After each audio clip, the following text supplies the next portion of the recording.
Amigos de X Comunicaciones y Familia en Luz, acompáñenos el día de hoy para compartir el tema sobre la labor y la misión social que tenemos en este mundo.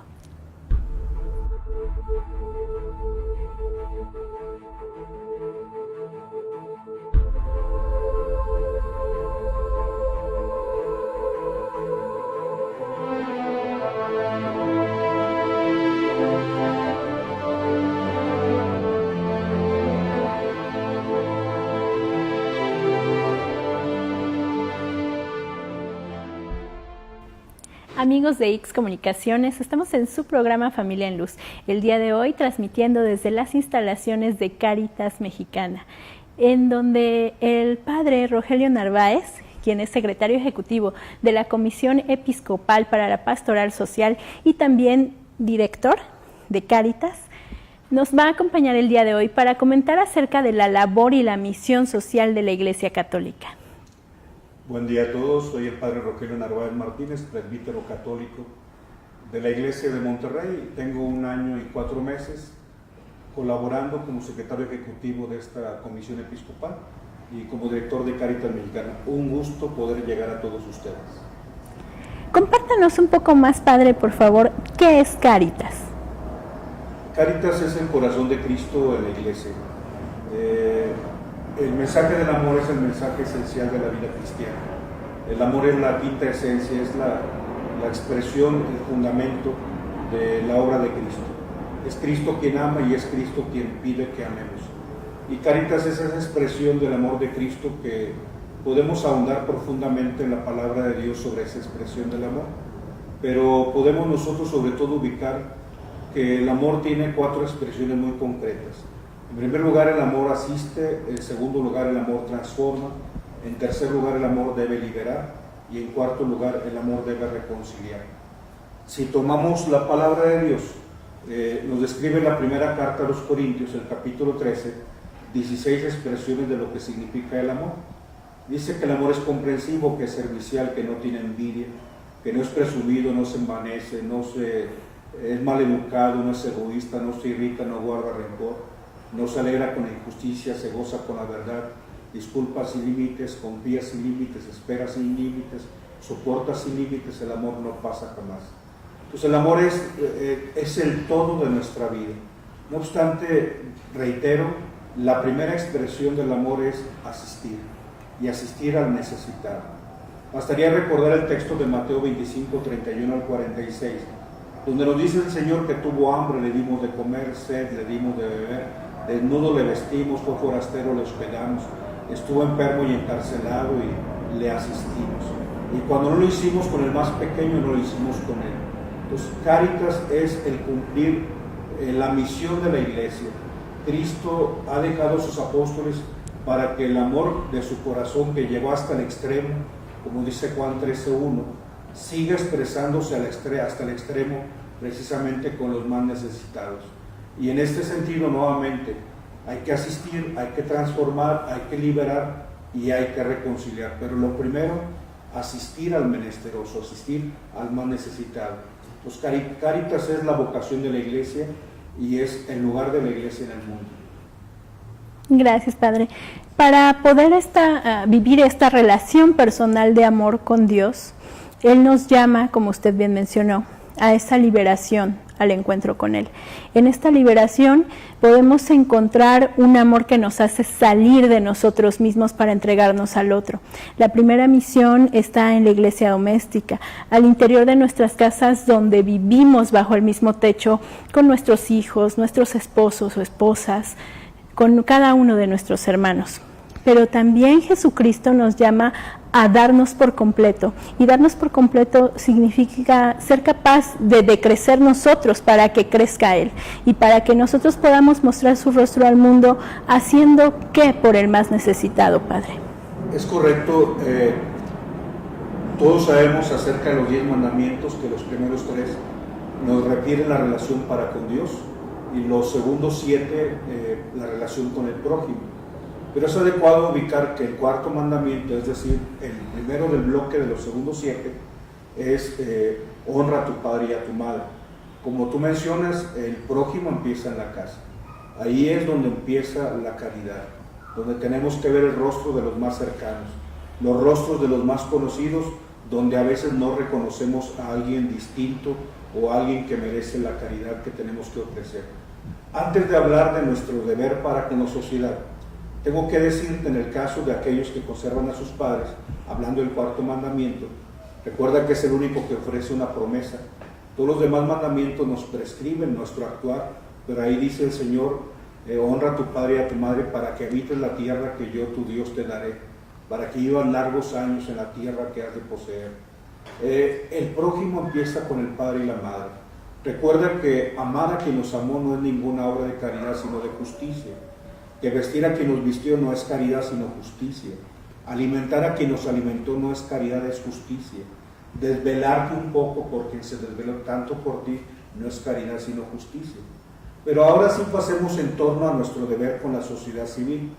La Iglesia ha detectado 7 expresiones de un rostro de Cristo que nos llama, que nos evoca, nos invoca, nos convoca a que lo podamos servir.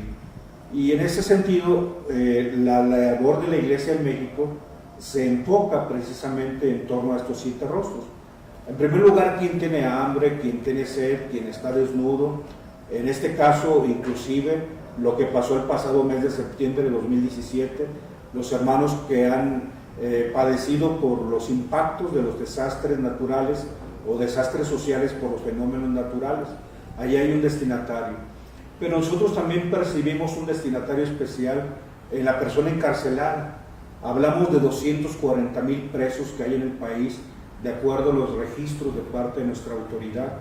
Pero hablamos no tan solo de 240,000 personas, sino 240,000 familias, y a lo mejor hablaremos de 480,000 familias si hablamos de la familia de origen de aquel o de aquella que está encarcelado o encarcelada, o la familia que formó tal persona.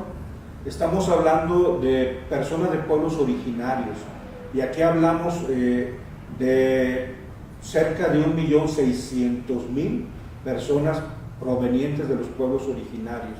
Son 25 millones. 1.600.000 son los que pertenecen a los pueblos o se les conoce como afromexicanos. Estamos hablando, por ejemplo, de las víctimas de los terremotos. Hubo 465 muertos, pero hablamos de más de 250,000 personas que se quedaron sin hogar. Estamos hablando, por ejemplo, acerca de las víctimas de la violencia, las personas que no vieron regresar a sus seres queridos.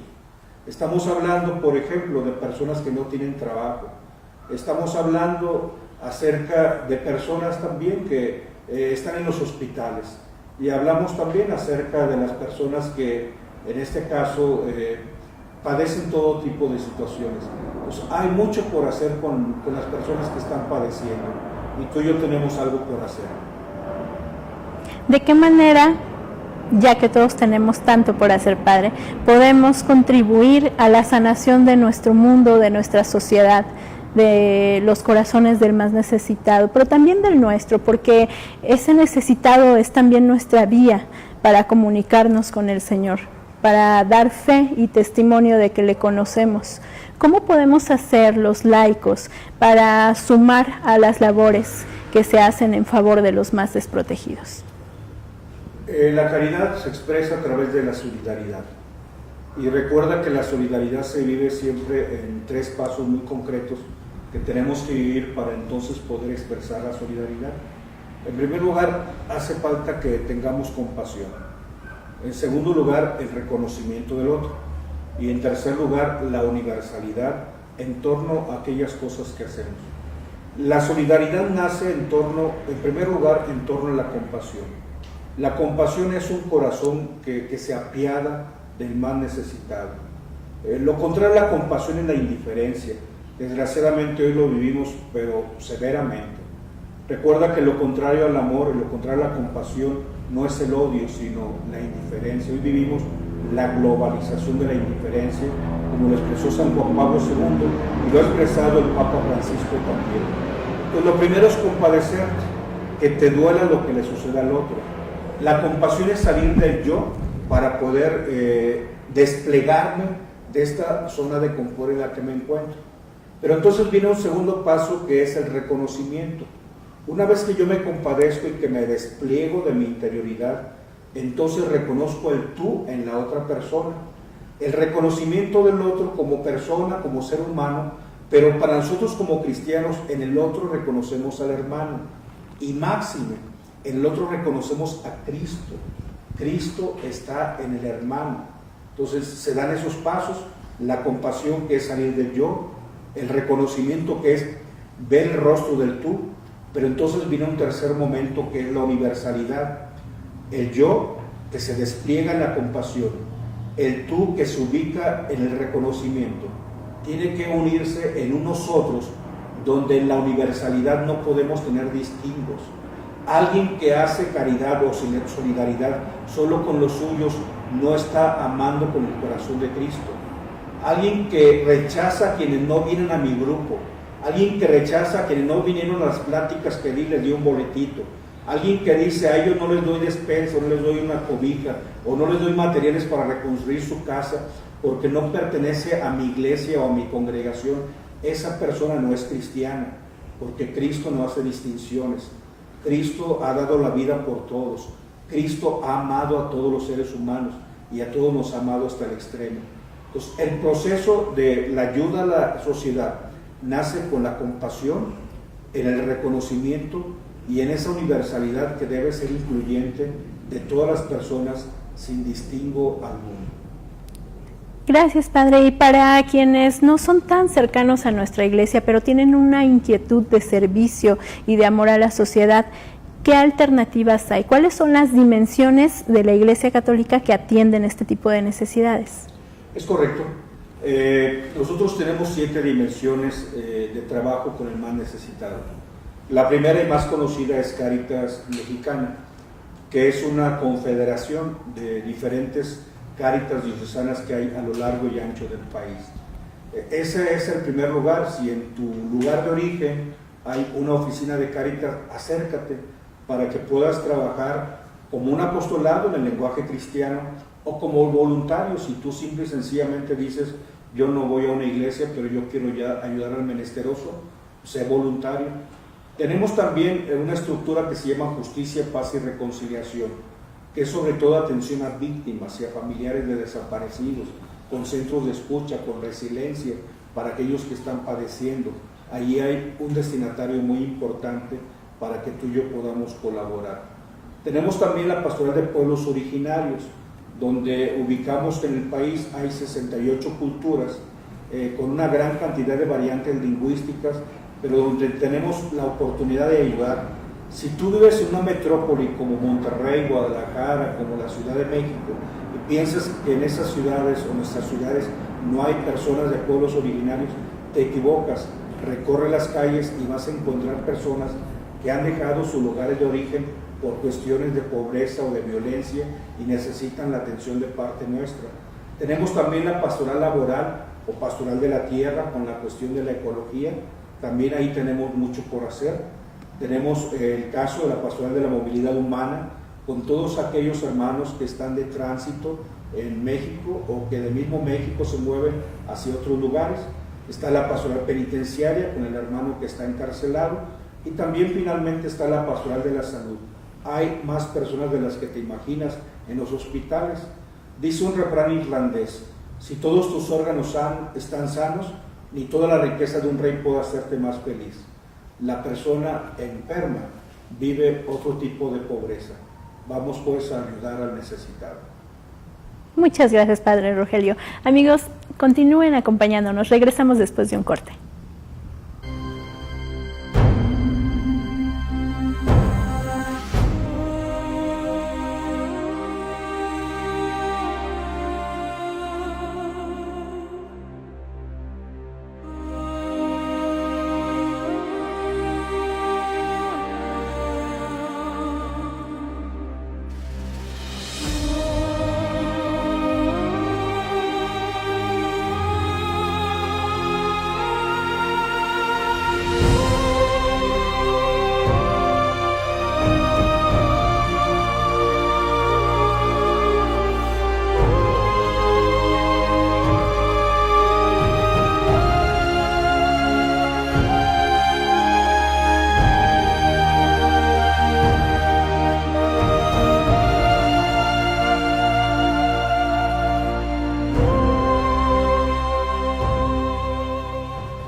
Amigos de X Comunicaciones y Familia en Luz, muchas gracias por seguirnos acompañando. El día de hoy, como ustedes saben, siempre en cada programa procuramos hacer un obsequio a través de nuestros invitados que generosamente nos regalan algo muy representativo para quienes seguimos al Señor. En esta ocasión, este hermoso Cristo que ven aquí nos lo obsequia el Padre Rogelio. ¿Mediante qué dinámica, Padre? Bueno, la pregunta es muy sencilla. ¿Quién hizo nacer Cáritas como estructura de iglesia? Yo sé que el Cáritas Cristo la inició, pero ¿qué persona, qué obispo, qué sacerdote, qué laico fue quien tuvo esa moción del Espíritu Santo para iniciar Cáritas en el mundo? Puedes encontrarlo esto como Cáritas internacional o Cáritas en el mundo, como sea. Y la segunda pregunta es, ¿quién fue el primer responsable de Cáritas Mexicana? Son esas dos preguntas. Fácil, pero hermosa la recompensa. Muchas gracias, Padre. Amigos, pues gánense esta preciosa imagen de nuestro Señor. Padre, ¿cuáles son las labores que actualmente realiza nuestra Iglesia Católica en México en favor de los desprotegidos? Yo creo que va muy unido a lo que Dios a través del Papa Francisco ha visualizado como las prioridades que tenemos. El Papa Francisco fue elegido el 13 de marzo del año 2013 y el día 16 de marzo del 2013, que era sábado, él fue elegido un miércoles. Él menciona por qué escogió el nombre de Francisco, y entonces ahí menciona las tres necesidades que él percibe en el mundo actual. En primer lugar, los pobres. Dice, Francisco es el pobre, el pobrero, es el que se casó con la dama pobreza. En segundo lugar, dice, vivimos en un mundo violento, y Francisco es reconocido como un predicador de la paz, como el lugar donde la paz se puede conseguir en Asís. Pero hay un tercer destinatario que el Papa Francisco dice en torno al nombre de por qué eligió el nombre de Francisco.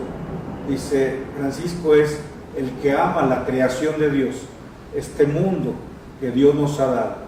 Y entonces él dice, por esas tres razones yo escogí el nombre de Francisco: por los pobres, por luchar por la paz en torno al mundo violento y por el cuidado de la casa común que a todos nos compete. Podríamos precisamente visualizar que estas son las tres tareas fuertes que la pastoral social hoy nos está demandando. En primer lugar, seguir ayudando al más pobre. En segundo lugar, trabajar por construir la paz en un país como el nuestro. Entonces, hay una parte importante en torno a la atención a víctimas, como lo refería, pero hay un tercer elemento vinculado a la pobreza y vinculado a esa violencia, que es los fenómenos naturales que en esta casa común hemos vivido a lo largo prácticamente ya de hace 10 meses, 11 meses. El mes de septiembre del 2017 ha marcado una pauta de destrucción en nuestro país que considero muchos nos hemos olvidado, porque muchos no estamos ahí, porque el tiempo ha transcurrido y sobre todo porque los canales o los medios de comunicación convencionales han olvidado de empatizar el rostro de aquellos que están carentes de la ayuda de parte de todos nosotros. Ojalá que no olvides que en Tehuantepec, el istmo de Tehuantepec, hay hermanos que siguen sufriendo, que en el sur de Chiapas, en Tapachula, en lo que sería Tonalá, en Bahía de Paredón, hay comunidades devastadas. Que no olvides que Morelos, el estado de Morelos tiene 33 municipios y 30 de los 33 municipios de Morelos están destruidos, y esto lo hemos olvidado. Claro, en la Ciudad de México también ha habido destrucción, y podríamos hablar sobre todo de rumbos como Iztapalapa. Obviamente tú sabes que en el caso de Xochimilco y en el caso de Tlalpan, digamos, ubicamos zonas también muy destruidas. El Estado de México, sobre todo en el Valle de Chalco, hay lugares también devastados, como también algunos lugares, por ejemplo, en Tenancingo, cerca de Toluca, en Puebla, en Tlaxcala, y quizá lo que no hemos percibido. Hay un estado que está muy lastimado. Debes ubicar que el sismo del 19 de septiembre del 2017 tuvo su epicentro en Axochiapan, Morelos. Y este lugar de Morelos, Axochiapan, está a 50 kilómetros de la frontera con el estado de Guerrero.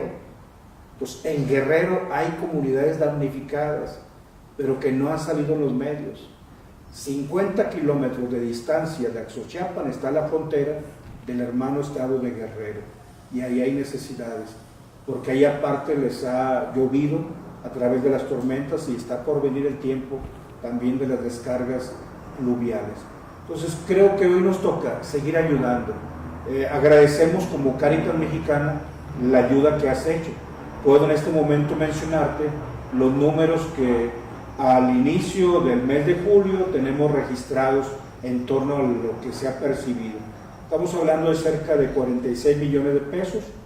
Para muchos puede significar poco, para otros mucho, pero lo importante es que es la expresión de la caridad del corazón de Cristo en los más necesitados, hacia los más necesitados.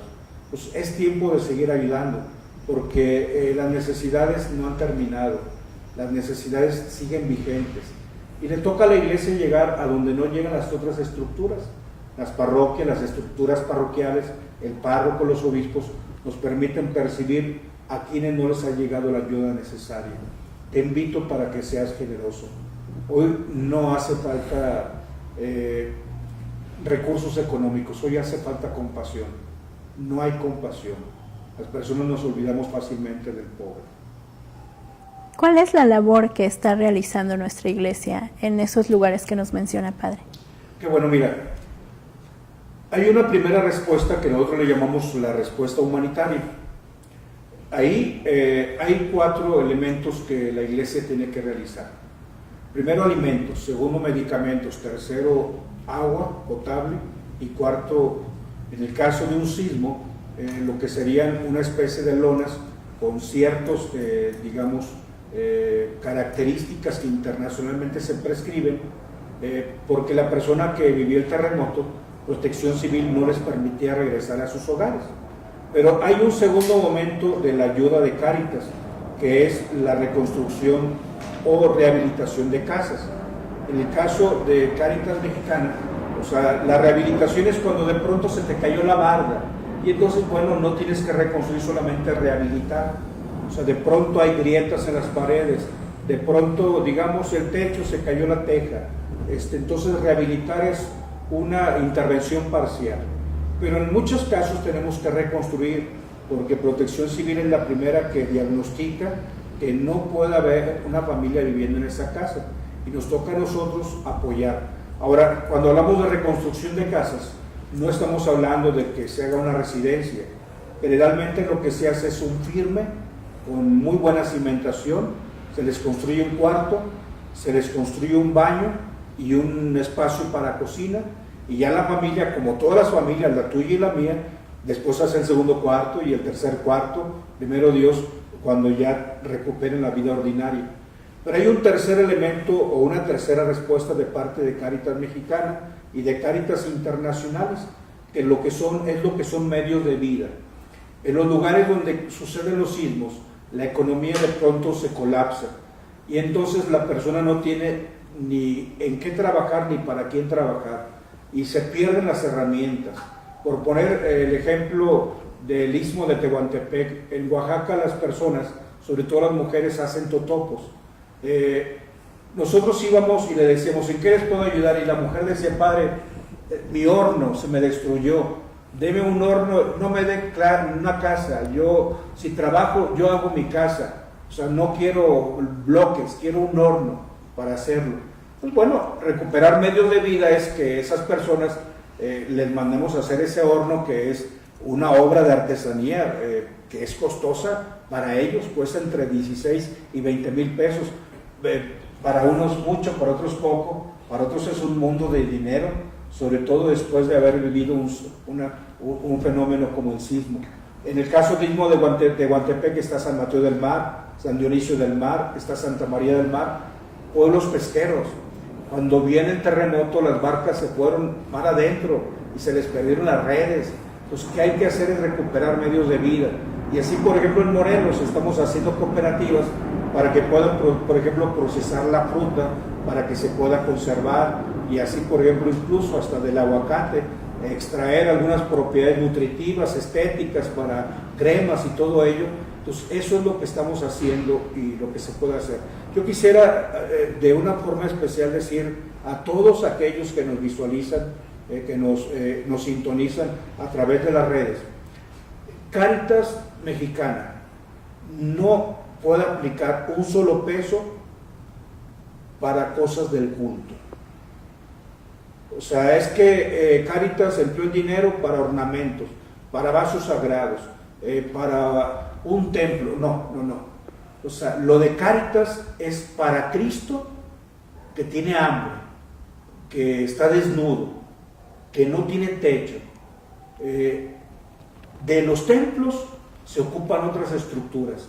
El momento en que nosotros como Cáritas desviemos un solo peso para templos, la ayuda internacional dice eso no es ayuda humanitaria, sino ayuda a estructura religiosa, y entonces perdemos credibilidad. Gracias nuevamente por toda la confianza que tienes en aquello que hacemos, y créenos, nosotros somos los primeros en buscar no corromper la naturaleza de Cáritas, que es el corazón de Cristo, para aquel que tiene pobreza y está necesitando de nuestra ayuda. Muchas gracias, Padre.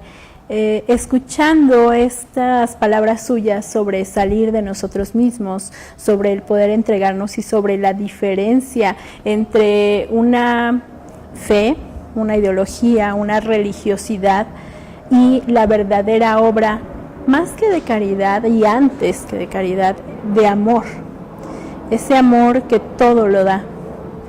¿Cómo puedo en lo personal, cómo puede cada uno de nuestros hermanos que nos acompañan discernir entre esta necesidad de mis propias heridas emocionales, esta necesidad y esta carencia que yo tengo, poder superarla para salirme de mí y donarme al otro? Donarme no en una moneda, donarme como persona, donarme desde el amor, entregarle al otro la misericordia que Dios ha tenido conmigo.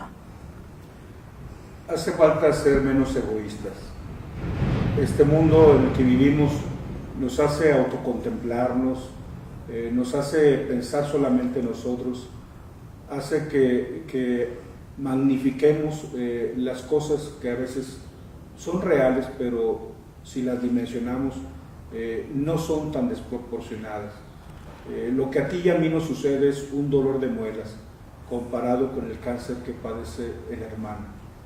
Lo que a ti y a mí nos sucede es un pequeño dolor de cabeza comparado con personas que están postrados y que están viviendo situaciones no deseables, porque ni el infortunio se elige, ni la enfermedad se elige, ni perder a un ser querido se elige. Ojalá que fuésemos mucho más sensibles al hermano. Cristo es aquel que es compasivo y aquel que es misericordioso. ¿Cómo hacer para ir al hermano? Lo mismo que hizo Cristo. Cristo sale de sí mismo. La segunda persona de la Santa Trinidad desciende, se encarna. Dice el apóstol San Pablo, aquel que siendo rico se hace pobre para enriquecernos con su pobreza.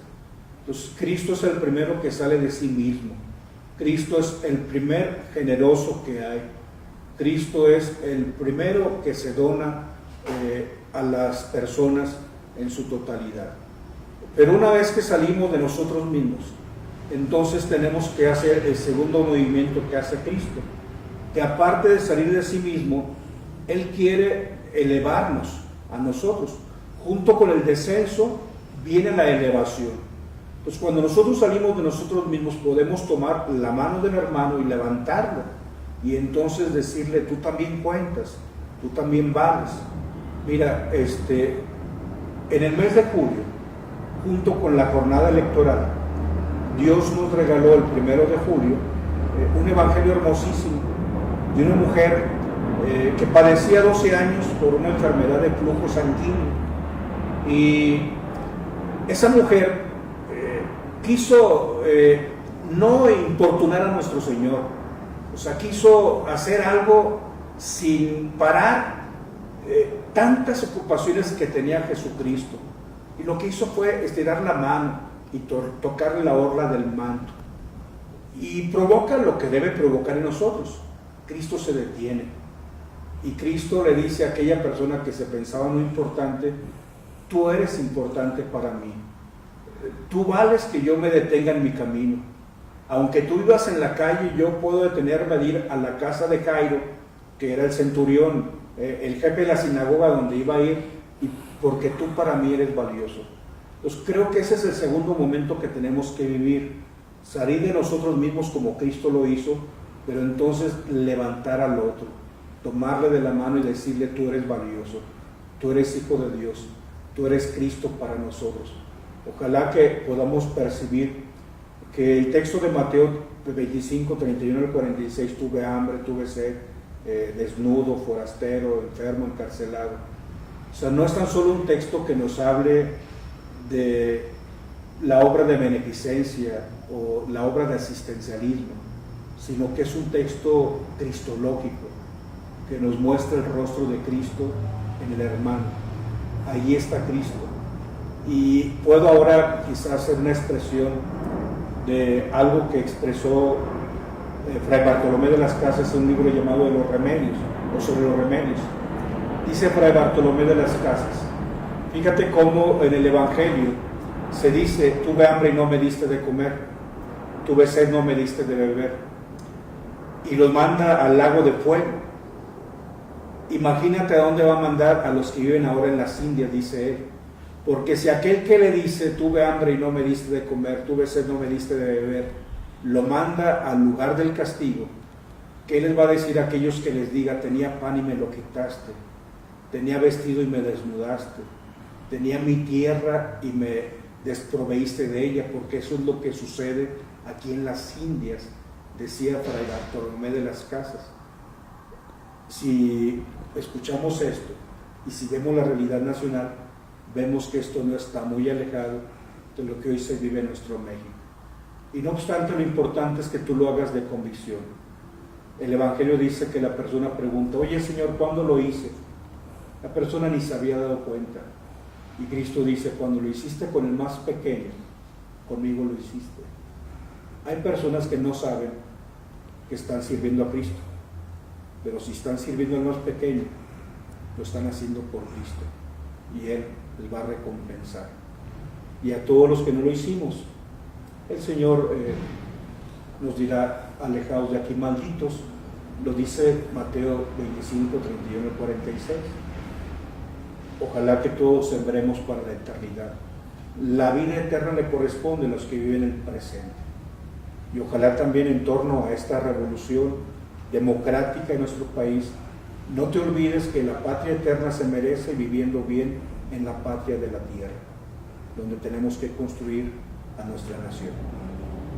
Y en la patria de la tierra, Padre, por último, por favor, ¿cómo puede la gente de buena voluntad sumar para Cáritas México?